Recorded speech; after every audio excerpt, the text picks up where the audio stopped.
Қайырлы күн, бүгін сіздермен өте дәмді тауық етінен бризоль жасаймыз. Алдымен тауық төс етімізді бөліктерге бөліп аламыз.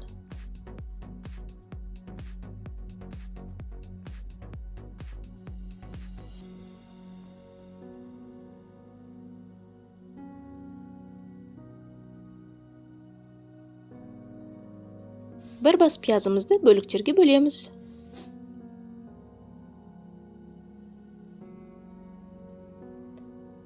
Енді осылардың бәрін блендермен майдалайтын боламыз.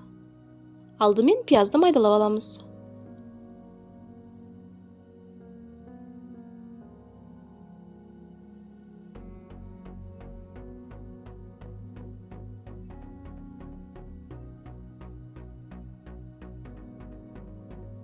Блендеріңіз болмаса, мясорубкада осылай майдаласаңыздар болады.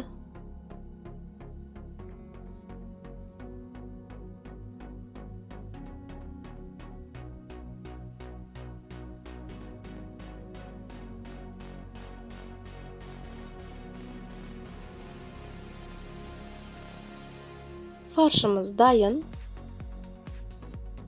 Оны бір үлкендеу ыдысқа салып, үстінен майдаланған пиязымызды қосамыз.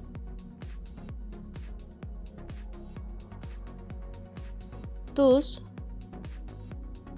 қара бұрыш, тауыққа арналған приправа қосамыз. Жақсылап араластырамыз. Енді фаршымызды адам санына қарай бөліктерге бөліп аламыз.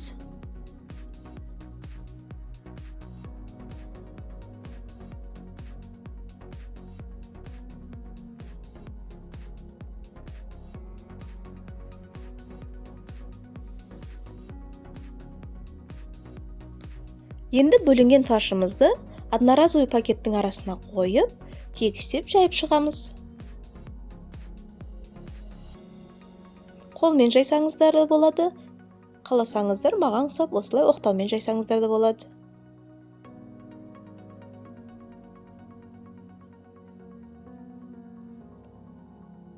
Қызып тұрған сковородкамызды майлаймыз.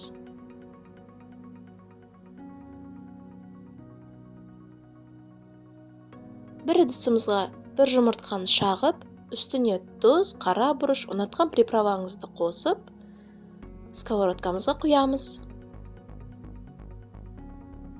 Жұмыртқамыз қатты пісіп кетпеу керек. Үстінен дайындап қойған фаршымызды салып, крышкасын жауып 6-7 минут пісіреміз.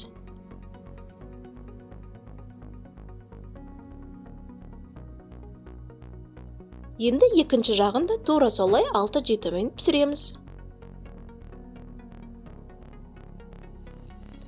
Енді соус дайындаймыз.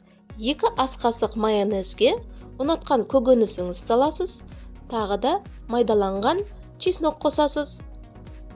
Жақсылап араластырамыз. Соусымыз дайын. Мінекей бризоліміз пісті. Енді ыстығындай үстіне соусымызды жағып, арасына үкіштен өткізілген сырымызды салып, рулет тәрізді нығыздап ораймыз. Қалғандарын да тура солай пісіріп аламыз.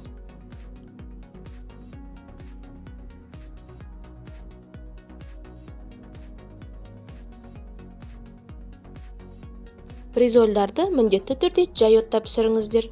Сонда асты күймей, арасы толық піседі.